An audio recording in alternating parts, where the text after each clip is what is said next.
नमस्कार, संकल्प न्यूज में आपका स्वागत है। मैं आलोक शर्मा। आइए नजर डालते हैं आज की मुख्य खबरों पर। हेडलाइंस के प्रायोजक हैं Shri Sai Mahima enterprises, tiles world, Dongargaon road, Farhad Chowk, Rajnandgaon.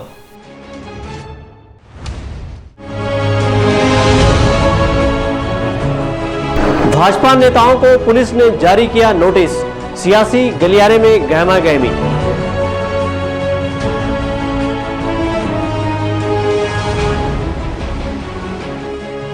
दर्री एनीकट में लापरवाही बरतने वालों पर कार्रवाई की उठी मांग।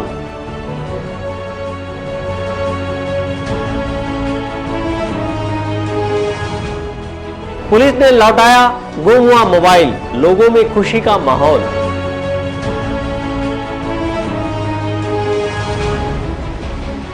और सेवा पखवाड़ा के रूप में भाजपा मनाएगी प्रधानमंत्री का जन्मदिन। अब खबरें विस्तार से।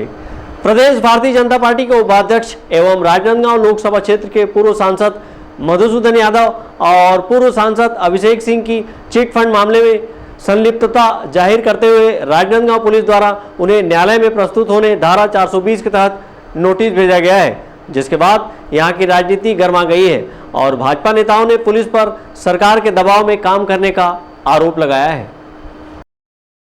चिट फंड कंपनी के मामले में संलिप्तता जाहिर करते हुए राजनांदगांव के पूर्व सांसद मधुसूदन यादव और पूर्व सांसद अभिषेक सिंह को राजनांदगांव पुलिस ने अलग अलग थानों से धारा 420 के तहत बीते 13 और 14 सितंबर को एक नोटिस जारी करते हुए उन्हें 16 सितंबर सुबह 11 बजे न्यायालय में पेश होने कहा है, जिसके बाद यहां की राजनीति गर्मा गई है और भाजपा कार्यकर्ताओं ने पुलिस अधीक्षक को ज्ञापन सौंपकर नोटिस भेजे जाने का विरोध करते हुए कहा कि इस मामले में न्यायालय में स्टे मिला हुआ है, इसके बावजूद नोटिस जारी कर न्यायालय में पेश होने कहा जा रहा है, जो कि गलत है।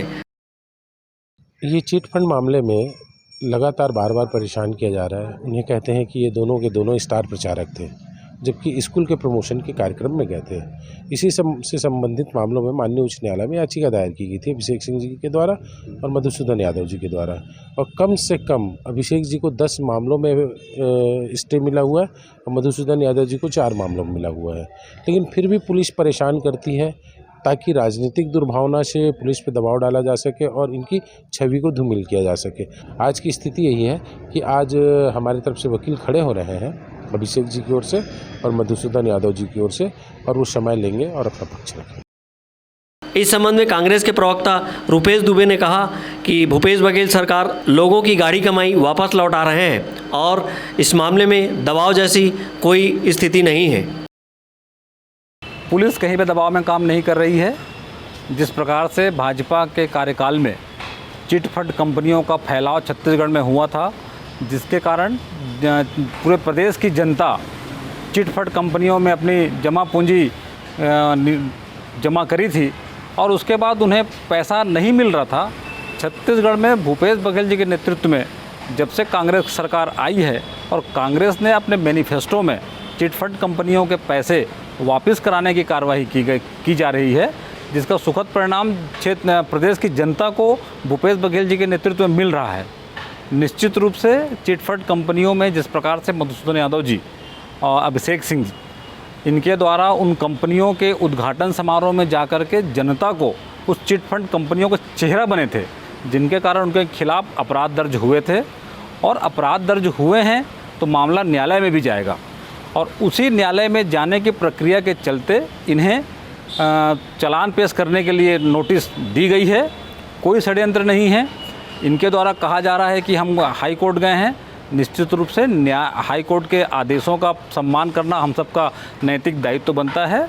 हाई कोर्ट के आदेश का कोई उल्लंघन नहीं हो रहा है। हाई कोर्ट ने उनकी गिरफ्तारी पर रोक लगा सकती है, लगाई होगी, लेकिन अग्रिम प्रक्रियाओं पर रोक नहीं लगाई है। उसी प्रक्रिया का पालन करते हुए पुलिस ने उनको नोटिस दिया है ताकि मामला न्यायालय में जा सके और अग्रिम कार्रवाई हो सके। धारा 420 के तहत मिले इस नोटिस के मामले को लेकर पूर्व सांसद एवं भारतीय जनता पार्टी के प्रदेश उपाध्यक्ष मधुसूदन यादव ने पुलिस को अपनी गिरफ्तारी के लिए चुनौती देते हुए कहा कि इस पूरे मामले में स्टे लगा हुआ है, इसके बावजूद धाराओं को तोड़ मरोड़ कर पेश किया जा रहा है। उन्होंने पुलिस पर षड्यंत्र करने और सरकार के दबाव में नोटिस जारी किए जाने का आरोप लगाया है। नोटिस इन्होंने जारी किया है कि हमारे खिलाफ 420 का मामला बनता है और हम चालान पुटअप कर रहे हैं, ऐसा एक सूचना उन्होंने हमको भेजा है। जबकि सच्चाई ये है, इस पूरे मामले में स्टे लगा हुआ है।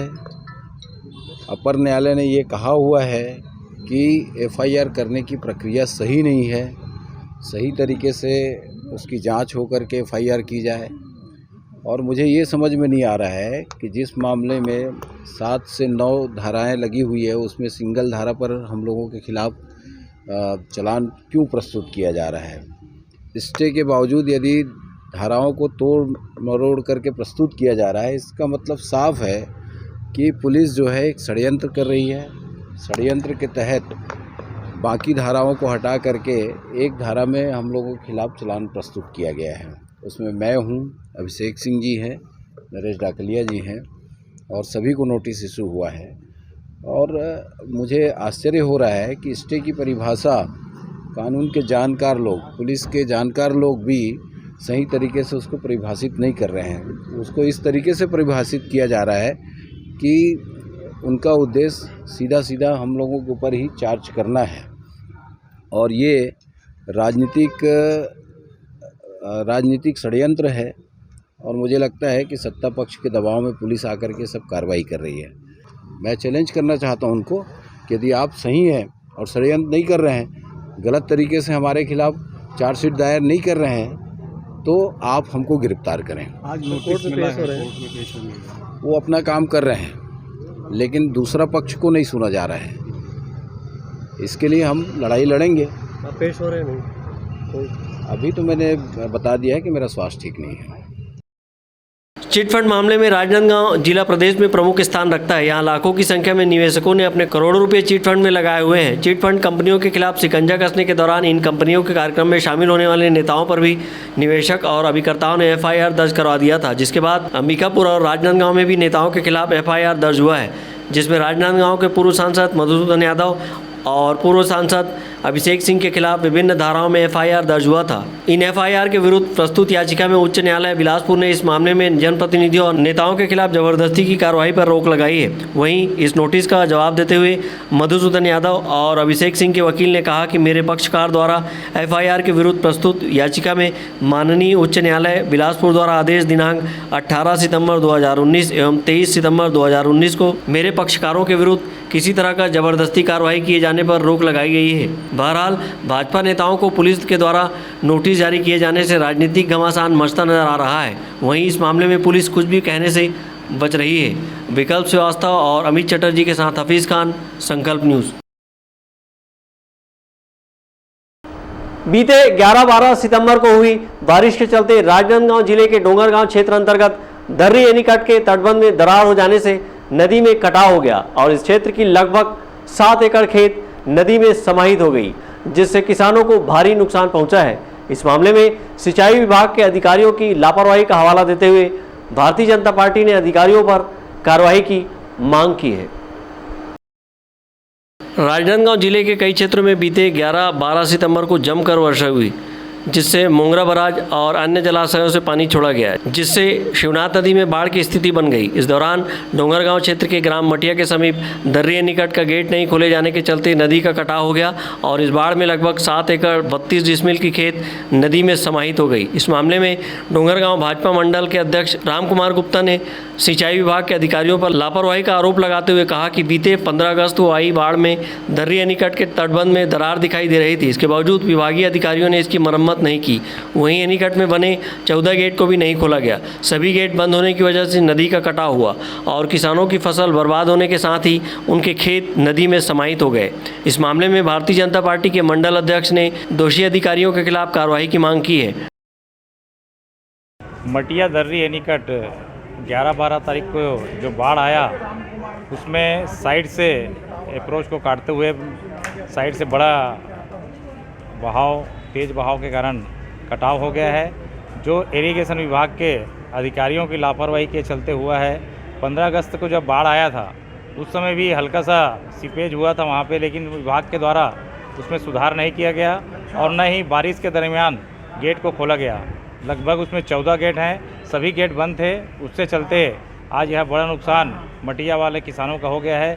लगभग 22 किसानों का 7 एकड़ 32 डिसमिल ज़मीन नदी में परिवर्तन हो गया है और जो एनीकट है वह एक टापू के रूप में बदल गया है। उसी की शिकायत करने और जांच कर दोषियों के खिलाफ आपराधिक प्रकरण दर्ज करने के लिए कलेक्टर महोदय से मिलने पहुंचे हैं। एनीकट में हुए कटाव की वजह से ग्राम मटिया के किसानों को काफ़ी नुकसान पहुंचा है। यहां किसानों ने अपने खेतों में धान की फसल लगाई हुई थी। नदी का कटाव होते ही खेत में लगे धान की फसलें जमीन के टुकड़ों के साथ गिरकर नदी में समाहित होते चले गए, जिससे यहां के किसानों को बड़े पैमाने पर नुकसान हुआ है। वहीं उनकी ज़मीन भी अब नदी में तब्दील हो गई है। इस मामले में भारतीय जनता पार्टी ने अपने ज्ञापन में मटिया दर्रे एनीकट के गेट को नियम विरुद्ध बंद करने का आरोप लगाया है और जिम्मेदार अफसरों व कर्मचारियों के खिलाफ आपराधिक प्रकरण दर्ज कर उनकी गिरफ्तारी की मांग की है। वहीं उन्होंने किसानों के लिए क्षतिपूर्ति राशि प्रदान करने की मांग सरकार से की है। विकल्प श्रीवास्तव के साथ हफीज खान, संकल्प न्यूज़। देश के प्रधानमंत्री नरेंद्र मोदी के जन्म दिवस को भारतीय जनता पार्टी सेवा पखवाड़े के रूप में मनाएगी। इसकी रूपरेखा तैयार करने जिला भाजपा कार्यालय में एक बैठक आहूत की गई। बैठक में जिले के भाजपा पदाधिकारी कार्यकर्ता बड़ी संख्या में उपस्थित थे। भारतीय जनता पार्टी राजनांदगांव केंद्रीय आह्वान पर प्रधानमंत्री नरेंद्र मोदी के जन्मदिन 17 सितंबर से 2 अक्टूबर तक सेवा पखवाड़ा के रूप में मनाएगी। इस सेवा पखवाड़ा के दौरान भाजपा गांव-गांव में स्वच्छता अभियान, बेटी बचाओ बेटी पढ़ाओ और दिव्यांग शिविर लगाकर सामग्री का वितरण करेगी। इसके लिए भाजपा कार्यालय में एक बैठक आयोजित कर रूपरेखा तैयार की गई। बैठक में भारतीय जनता पार्टी के पदाधिकारी सहित बड़ी संख्या में कार्यकर्ता उपस्थित थे। सेवा पखवाड़ा के लिए भाजपा के सभी मोर्चा प्रकोष्ठों को जवाबदारी दी गई है। इस अवसर पर भाजपा के प्रदेश प्रवक्ता नीलू शर्मा ने बताया कि देश के प्रधानमंत्री नरेंद्र मोदी के जन्मदिन को सेवा पखवाड़ा के रूप में मनाया जाएगा। इस दौरान विविध कार्यक्रम आयोजित किए जाएंगे। प्रदेश प्रवक्ता ने बताया कि सेवा पखवाड़ा के दौरान भाजपा कार्यकर्ता गांव-गांव पहुंचकर स्वच्छता अभियान चलाएगी। इसी तरह बृहद चिकित्सा शिविर सहित रक्तदान शिविर लगाया जाएगा। उन्होंने बताया कि बेटी बचाओ बेटी पढ़ाओ अभियान के तहत लोगों को जागरूक किया जाएगा। कार्यक्रम के दौरान दिव्यांग शिविर लगाकर दिव्यांगजनों को श्रवण यंत्र, ट्राईसाइकिल सहित अन्य सामग्री का वितरण किया जाएगा। हमारे देश के यशस्वी प्रधानमंत्री आदरणीय नरेंद्र मोदी जी का जन्मदिन 17 सितंबर को है और भारतीय जनता पार्टी उनके जन्मदिन को सेवा पखवाड़ा के रूप में मनाने जा रही है। 17 सितंबर से 2 अक्टूबर तक के भारतीय जनता पार्टी के द्वारा, भारतीय जनता पार्टी के मोर्चों के द्वारा, भारतीय जनता पार्टी के सभी प्रकोष्ठों के द्वारा अलग अलग कार्यक्रम जो है प्रधानमंत्री जी के जन्मदिन के अवसर पर सेवा कार्य के रूप में किया जाएगा। जैसे रक्तदान शिविर, स्वच्छता अभियान, साथ ही वृक्षारोपण, जल संवर्धन, इसके साथ ही अलग अलग जो है वो शिविर लगाकर दिव्यांगजनों को जो है उनके शिविर भी लगेंगे। इसके अलावा बेटी बचाओ बेटी पढ़ाओ के साथ साथ विभिन्न तमाम जो कार्यक्रम हैं वो इन 15 दिनों में सेवा के रूप में जो है वो भारतीय जनता पार्टी उनके जन्मदिन को मनाएगी। सेवा पखवाड़ा के अंतर्गत 2 अक्टूबर गांधी जयंती और शास्त्री जी की जयंती के अवसर पर खादी खरीदी, किसान जवान का सम्मान कार्यक्रम का आयोजन किया जाएगा। अमित चटर्जी के साथ परमानंद रजक, संकल्प न्यूज़। अब वक्त है ब्रेक का। ब्रेक के बाद आप देखेंगे गुम मोबाइल मिलने से खुशी।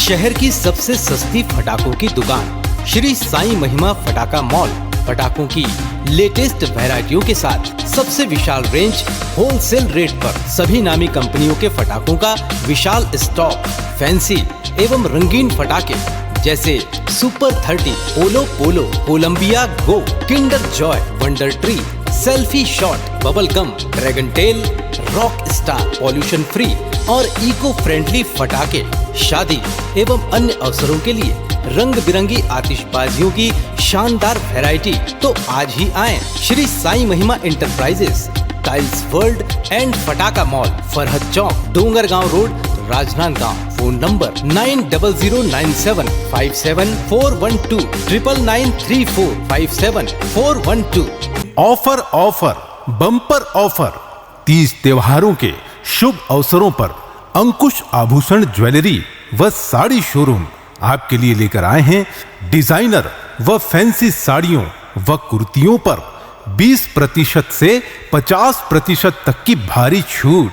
जी हां साथियों, 20% से 50% तक की भारी छूट। हर रेंज की साड़ियां व कुर्तियां उपलब्ध है अंकुश आभूषण ज्वेलरी व साड़ी शोरूम में। साथ ही पाएं शुद्ध सोने व चांदी के बने आभूषण, हॉलमार्क ज्वेलरी 100% वापसी के साथ व आर्टिफिशियल ज्वेलरी की विशाल रेंज। तो देर किस बात की साथियों, सीधे चले आए अंकुश आभूषण ज्वेलरी व साड़ी शोरूम में, गंज चौक, लखोली रोड, ICICI बैंक के पास, राजनांदगांव। खुशबू मार्ट प्रस्तुत करते हैं दिवाली धमाका ऑफर। 500 रुपए की खरीदी पर लकी ड्रॉ कूपन, जहां पर पहला इनाम एक नई चमचमाती इलेक्ट्रिक स्कूटर, दूसरा इनाम 32 इंच LED टीवी, तीसरा इनाम अलमारी और 20 विशेष उपहार, जिसमें आप पाएंगे dinner set, trolley bag, air bag, hand bag, bathroom set, crockery और भी बहुत सारे इनाम। तो दोस्तों, भाइयों और बहनों, आइए आपके अपने खुशबू मार्ट में, जहां आप पाएंगे गर्ल्स, मेंस, किड्स के लिए रेडीमेड कपड़े, T shirt, lower, jeans, trouser, shirt pant, kurta pyjama, top, leggings, suit, palazzo set, gown, bed sheet, पर्दा, सोफ़ा कवर और भी बहुत सारे आइटम, वो भी किफ़ायती दामों में। तो आइए आज ही अपने परिवार के लिए शॉपिंग कीजिए और अपना लकी ड्रॉ कूपन प्राप्त कीजिए। हमारा पता है खुशबू मार्ट, स्टेशन रोड, होटल पंख के सामने, HDFC बैंक के बाजू, राजनांदगांव। पूजा फाइनेंस, हम बनाते हैं आपका काम आसान। सभी सरकारी व प्राइवेट एवं NBFC संस्थाओं द्वारा सरकारी एवं प्राइवेट कर्मचारियों, छोटे व्यापारी एवं उद्योगपतियों के लिए कम ब्याज दर पर आसान, तीव्र प्रक्रिया एवं कम दस्तावेज पर लोन की सुविधा। बिना इनकम प्रूफ के भी होम लोन सभी के लिए उपलब्ध। फास्ट प्रोसेसिंग, घर पहुंच सेवा। सभी लोन राष्ट्रीयकृत बैंक, प्राइवेट बैंक एवं NBFC से स्वीकृत। हमारा पता वेस्लियन स्कूल के सामने टाकापारा। पूजा फाइनेंस एवं job consultancy services, Rajnandgaon, Chhattisgarh. Mobile number 8269254800, 70673111203, 8602920311, 7000671311।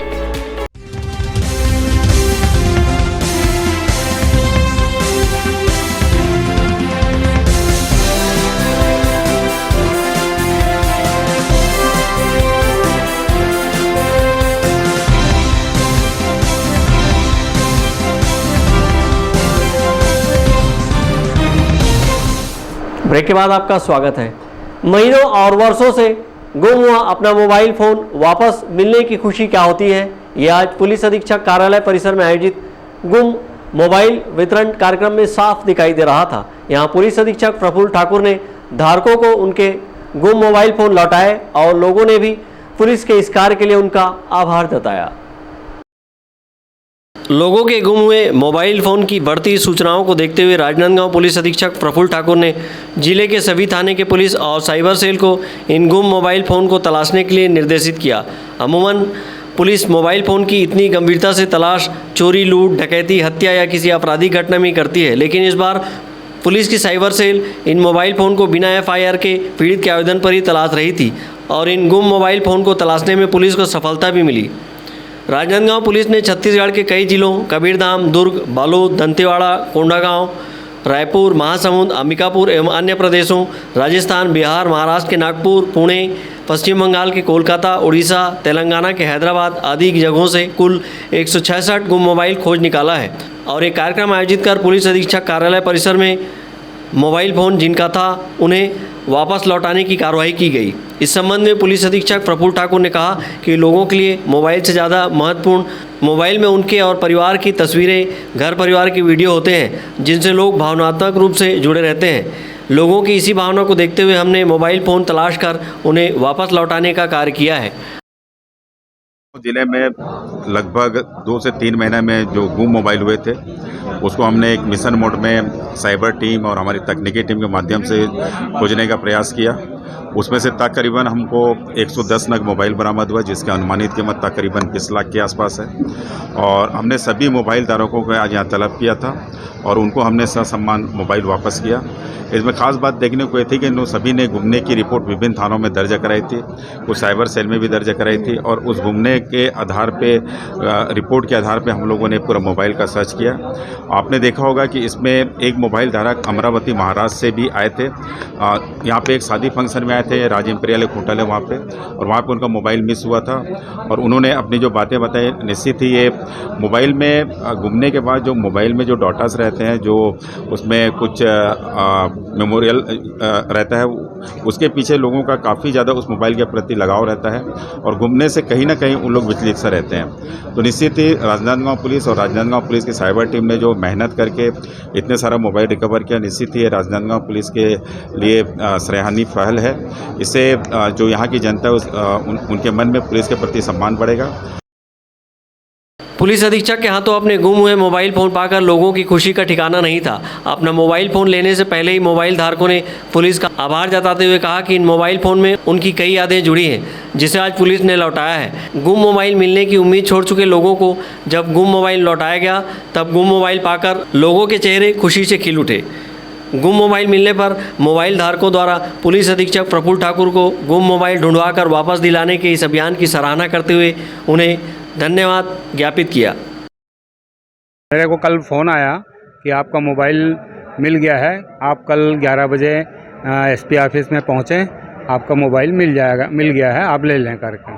कहाँ से घुमा था वो? मेरा सब्जी मार्केट से। कैसा लग रहा है मोबाइल? बहुत बहुत बहुत खुशी हुई, मैं भी उनको धन्यवाद दिया बहुत जी। ये तो बहुत अच्छा काम है साइबर सेल का। कल मेरे को जब फ़ोन आया तो एक बात तो मेरे को विश्वास नहीं हो रहा था कि 7 महीने बाद मेरा 49,000 का मोबाइल वापस मेरे हाथ में आ रहा है। गोल बाज़ार में मैं सब्जी लेने गया था और मेरा मोबाइल मिस हो गया, वहाँ गिर गया। उसके बाद मैंने तुरंत FIR किया और EMI नंबर अगर सब लाके साहब को पूरा दिया, बिल विल दिया। मैं तो लगभग उम्मीद खो दिया था, लेकिन 7 महीने बाद जब कल मेरे को फ़ोन आया तो ऐसा लगा मेरे को कि शायद 10 दिन की गणेश जी की सेवा का फल मिला है मेरे को, और मेरे को बहुत खुशी हुई मतलब।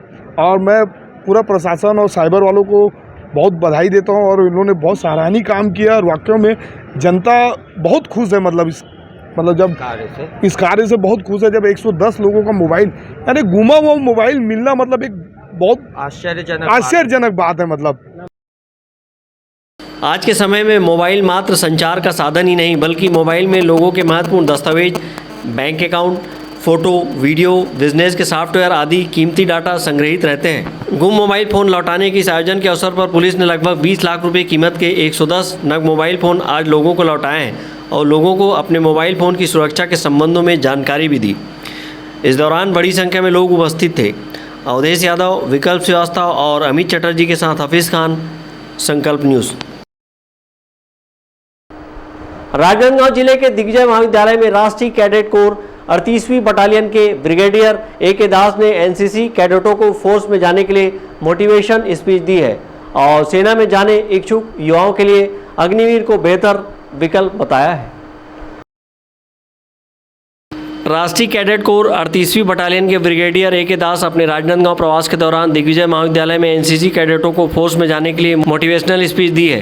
NCC कैडेट यहां पर सैन्य ट्रेनिंग के साथ भाईचारा, सहयोग की भावना, ईमानदारी जैसे नैतिक मूल्यों का विकास का अध्यापन कर रहे हैं। इस मौके पर ब्रिगेडियर A.K. दास ने NCC कैडेटों से अपने अनुभव साझा किए और उन्होंने बताया कि सेना में जाने वाले इच्छुक युवाओं को केंद्र सरकार द्वारा हाल ही में जारी किए गए सेना भर्ती के लिए अग्निपथ योजना बेहतर विकल्प है।